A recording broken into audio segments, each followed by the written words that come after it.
करेरा विधानसभा में ब्लैकमेलिंग व्यापारी से शुरू होकर पूर्व विधायक तक पहुंची। क्या है पूरा मामला, देखिए ये रिपोर्ट। युवतियों को मोहरा बनाकर लाखों रुपए की अवैध वसूली का खेल जारी। झूठा फंसाकर 50 लाख रुपए की वसूली का मामला। व्यापारी ने जहर खाकर जान देने का किया था प्रयास। ब्लैकमेलिंग के खेल में खाकी वर्दी भी इस रैकेट की सहभागी बनी।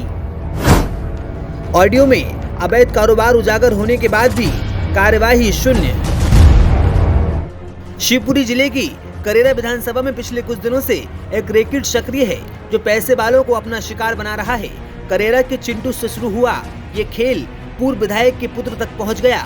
युवतियों को मोहरा बनाकर यहां लाखों रुपए की अवैध वसूली बेरोक-टोक जारी है। बीते रोज एक ऑडियो भी बाजार में आ गया जिसमें एक व्यक्ति मोबाइल पर युवती से न केवल इसी तरह झूठा फंसाकर 50 लाख रुपए की वसूली का आइडिया समझा रहा है, बल्कि वो पुलिस से लेकर कलेक्टर तक से काम कराने का दावा भी कर रहा है। महत्वपूर्ण बात यह है कि ऐसे मामले में पुलिस कार्यवाही की बजाय रैकेट की सहयोगी बनी हुई है। पिछले कुछ समय से करेरा, नरवर व मगरोनी के व्यापारियों से लेकर नौकरी पेशा लोग एक अनजान भय में जीवन व्यतीत कर रहे हैं। एक व्यापारी चिंटू को पहले इस रैकेट ने अपना शिकार बनाया तथा उससे कथित तौर पर 30 लाख रुपए की वसूली कर ली गई। ये मामला पुलिस अधीक्षक तक भी पहुंचा तथा रैकेट में जिन लोगों के नाम शामिल थे उन्होंने एसपी से बात भी की, लेकिन इसमें कुछ नहीं हुआ। इसके बाद मगरोनी के एक व्यापारी को इसी रैकेट ने अपना शिकार बनाया तो मानसिक रूप से परेशान व्यापारी ने जहर खाकर जान देने का प्रयास किया। वर्तमान में व्यापारी उपचारार्थ भर्ती है, जबकि उसके परिजनों के पास वो ऑडियो आ गया जिसमें राधेलाल रावत नामक व्यक्ति एक युवती को इस बात के लिए तैयार कर रहा था कि तुम हमारा साथ दे दो तो हम 50 लाख रुपए नगद व एक मकान अपने नाम करवा लेंगे। बीते रोज जो ऑडियो वायरल हुआ उसमें युवती को षड्यंत्र के दिए तैयार करने वाला व्यक्ति कह रहा है कि करेरा के पूर्व विधायक प्रागीलाल जाटव के बेटे को फंसाना है, वो एक ही बार में 50 लाख रुपए दे देगा।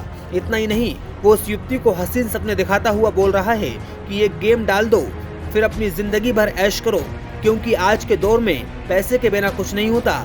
ये ऑडियो सामने आया तो पूर्व विधायक ने बिना देर किए एक आवेदन एसपी को देकर इस मामले की जांच की मांग की है। हम लोग जनप्रतिनिधि हैं और हम एक दूसरे की जो हमसे बनता है उनकी समस्या के लिए कोई दुखी न रहे, किसी के ऊपर झूठे आरोप न लगाएं। ऐसे प्रकार से हम लोगों की समस्या को सुनते हैं और संबंधित अधिकारियों को बताते हैं। जब मेरे बेटे के खिलाफ ऐसा षड्यंत्र रच रहे हैं और ऐसा षड्यंत्रकारी जो व्यक्ति है तो हमने आदरणीय साहब हमने उनको डीएसपी साहब को मैं आवेदन दिया था, आज एसपी साहब को दिया है। ऑडियो वालों की पहचान हो गई है और उनके हमने खिलाफ साहब से कार्रवाई करने की बोला है। और करेरा में ऐसे कई प्रकरण हो रहे हैं जिससे बचाव के लिए साहब को बोला है कि ऐसे कृत्य कभी ना होए, कोई झूठा ना फंसे। और भी लोग फंस चुके हैं इस तरह के? ना, कई लोग ऐसे हैं जो तो इसमें आपने जो कहा कि इसके और भी लोग इसके शिकार हो गए हैं, व्यापारी लोग शिकार हो गए, जिन लोगों को पीड़ा है वो भय के कारण नहीं कह पा रहे हैं। आज साहब से बात हुआ है कि जो फरियादी बनकर आएगा उसके जिसने उनके साथ में कृत्य किया उनके खिलाफ कार्रवाई की जाएगी। आपने 2 दिन पहले आप भी प्रयास करेंगे कि एक वहाँ पर? मैं भी प्रयास करूंगा। मैं साहब से निवेदन करने आया था, मैं एसपी साहब से बताया था। उससे शुरुआत हुई थी और यहाँ तक आ गई।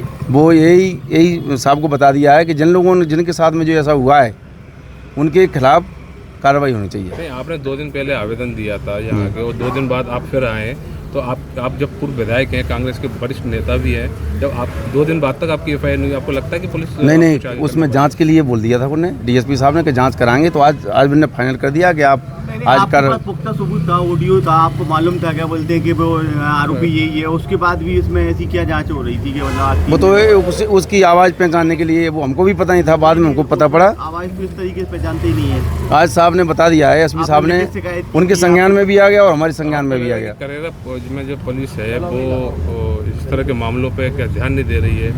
इस तरह की मिली है क्या? नहीं ऐसा कुछ नहीं है। वो जो भी है, जो घटना होती है हम उनको बताते हैं, विधिवत कार्रवाई की जाती है उनके ऊपर। और आज वो भी हम मांग की है कि ऐसे कृत्य ना हो जिस पर झूठा आरोप लगाया जाए, उनकी तत्काल कार्रवाई की जाए। चिंटू से शुरू हुआ इस ब्लैकमेलिंग के खेल में खाकी वर्दी भी इस रैकेट की सहभागी बनी हुई है। वायरल ऑडियो में युवती से वो व्यक्ति बोल रहा है कि नरवर थाने में अपना एक ही बंदा है, वो अपनी मदद करेगा और जब बनिया यानी व्यापारी को फंसा लेंगे तो पुलिस अपनी पूरी मदद करेगी। अब जबकि ब्लैकमेलिंग वाले रैकेट का सहयोग पुलिस कर रही है तो फिर अनजान अपनी गुहार कहां लगाएगा। कुल मिलाकर वायरल ऑडियो में पुलिस की खाकी पर भी दाग लगा दिया है।